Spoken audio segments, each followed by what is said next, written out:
So in the summer of 2017, I was working remotely for War of Rights. I was making a bunch of like props, and I think I made a couple of weapons for them.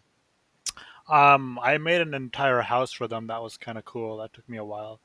I think that house is still used to this day, so it's kind of cool to see people running inside and fighting inside of something like I built. Um, So I thought that War of Rights was sort of gonna be like my thing, like my game for many years to come. Because if you're a developer, like you know how it is, like people look up to you, so it's kind of cool just like be in that spot, so to speak. Um, so like I kind of knew of Holdfast, but I wasn't really like paying attention to it, and the game didn't really look all that impressive. Like this is like the summer of 2017, right? And it's taken Holdfast a while to just to be like playable, I guess.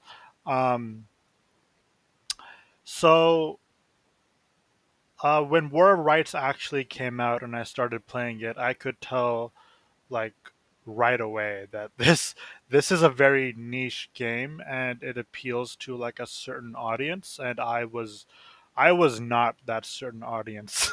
um like when I kill someone, like I want to know that I killed them. I'm a very competitive person, and like in War of Rights, you shoot someone, you bayonet someone, like um there's no like there's no validation. There's no like, oh, Bob killed Henry. Like there's none of that, right? So to me, it was more of like a game for like the reenactment experience, and it wasn't really a game for like, oh, look at Bob, he's doing so well, right? And I kind of wanted that validation. So it was kind of weird, like putting so much blood, sweat, and tears into a game, and then being like, oh, wait a second, like I don't actually like this game.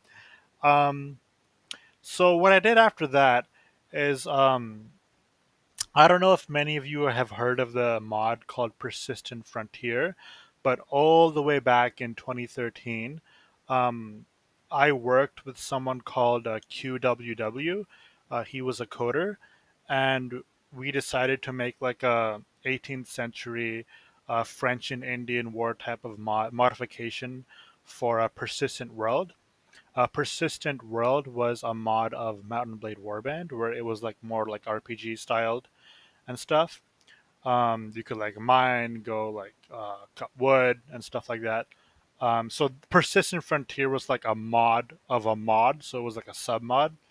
Um, I released it in the summer of 2013, and it was very popular. Now around the fall of 2013, we didn't really have a dedicated coder because QWW had school and stuff, and none of us were getting paid, so we were just kind of working with what we could, and we just ran into like a bunch of bugs, and like I think at one point like people couldn't even spawn in, so the game just like completely died. But since 2013, the game has been like up and down. I think even today, like a few people are playing it, so it never like totally died. So back in 20, yeah, I think late, I think it was still the summer of 2017, maybe look a little bit after, but I thought that maybe I would try to revive my own mod that I released years ago, and so I started up a North American server, and I think it was going okay. Someone added me by the name of Gladiator, who would later be known as Jupiter and Drama that we know of today, and he seemed well, Gladiator uh, Gladiator pretended to be a girl, but we all know now that Drama is a guy, right? So for now I'm just gonna speak with female pronouns, just so it's easier for for you to get like what I thought back then. Um, so Gladiator told me that she was like really interested in like being an admin, and like she had so much experience with like the World Rights community like on the forums and stuff, and just stuff like that. And then I was like, okay, like no one's ever shown me this much interest in being an admin before, so like like why not? Um, so then I start getting a message from someone named Midnight, and Midnight is someone that's really big, like I guess in the NW community, and Midnight like tells me that, oh, like you need to avoid this person, like they went by Scruffy and North and South and Warband, and like everybody hates her and she's just a big problem. And for me, like I need to see it to believe it, especially when someone is toxic like in a whole other community. Because then I don't really have people that I know personally that I can get the opinion of. um so I was like, okay, like thank you for your warning, like I'll pay attention, and but I just kind of need to see it with my own eyes. And I think for the like a first few days or weeks it was, she was doing pretty well. Like she was very active. She just seemed very interested. She was always like keeping in touch with me.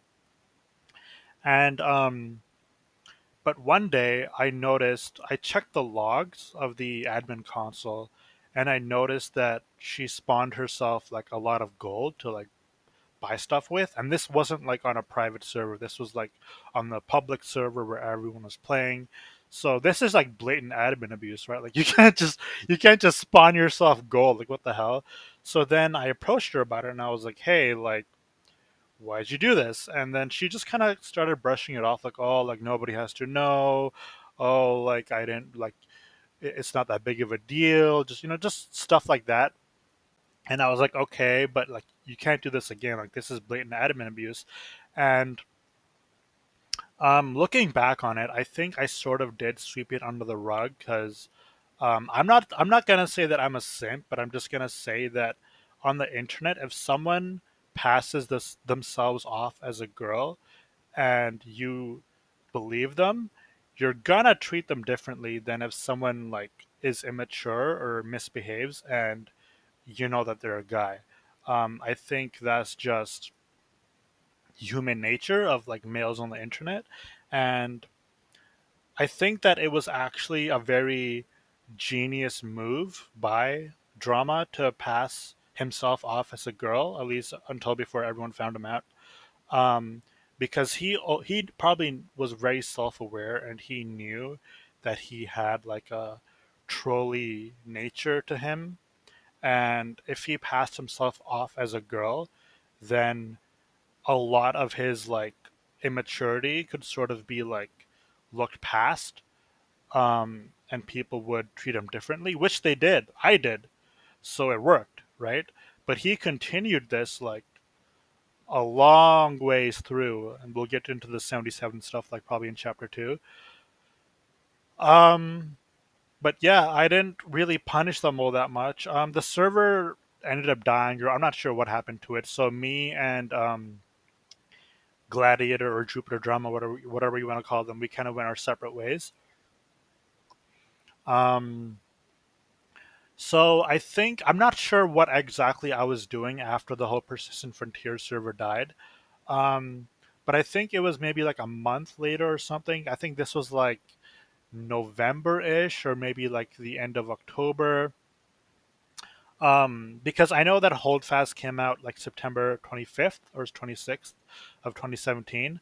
Yeah, I'm pretty sure I started playing a month later, so this would be the end of October. So at the end of October 2017, um, I noticed that a lot of my friends, because I have a lot of friends that play Warband, they were playing Holdfast, and I've never really looked at Holdfast as something serious. So I message Gladiator about Holdfast, and she tells me that, hey, like I run this regiment. I in the summer, um, I worked on like founding this regiment. It's called the 77th, and Pixelated Apollo and me are like co-running it, and he's like, sort of like the face, and he has like a bunch of YouTube videos out, and this is like a really popular regiment, and you should join and stuff. So I was like, okay. So it's pretty crazy because most people like get into the game and then they play around for a bit, like, and then join a regiment at sort of like their own pace. I had not even had a single minute in the game and I was already being pitched to, like, it was that crazy. And so it was kind of weird because I was like, before I get into a game, I'm really weird. Like I'm not the type of person to play a bunch of games just pick up a game, drop a game, pick up a game, drop a game. Like I really need to know if it's like the game for me. Like I'm not sure why, maybe I have like OCD or something, but I won't even put a minute into a game unless I know for sure that like I'll like the game and it's the game for me. So I started asking them like a bunch of questions like, "Hey, like how's the game like? Like can you do this? Can you do that?" And I have to say that Gladiator must be like the best explainer ever, or like the best person to give a pitch, because she like because the game in 2017, a month after it came out, like it was very bare bones, and but she made it seem like it was this amazing game and I was gonna have so much fun, and like I should just buy it and join the 77th, I guess. So I think I did end up buying the game, and I think my first ever experience was on Spanish Farm, and it was nighttime.